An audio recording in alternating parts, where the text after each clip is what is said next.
Stop here and check your vocab. I'll give you 15 seconds time and after that let us discuss the answers.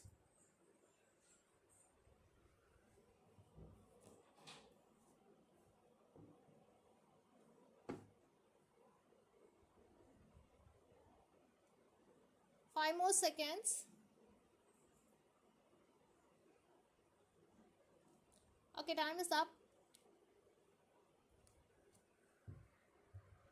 Now let's discuss the answers.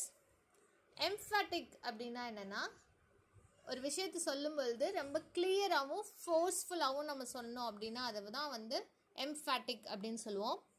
Simple வராது. இப்போ forceful. Yes, forceful is the right answer.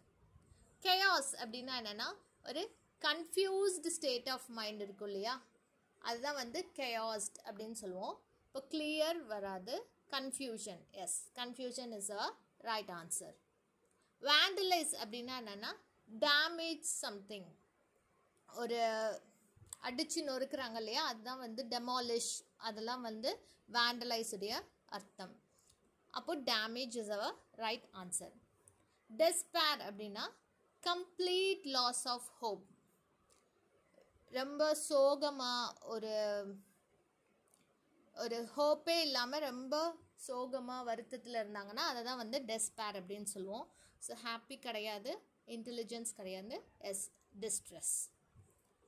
Revamp அப்படின்னா புதுப்பிக்கிறது, புதுசாக ஒரு விஷயத்தை rebuild, reconstruct, renovate, அதெல்லாம் வந்து ரீவேம்ப்னுடைய synonyms. அப்போது இங்கே பாருங்கள், டிஸ்ஃபிகர் வராது, பிளஸ் வராது, பனிஷ் வராது. Yes, renovate is our right answer.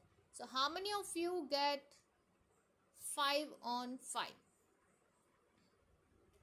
Comment below, and if your score is less than 5, please take my 30 days challenge. Link has been given below. Go check it out.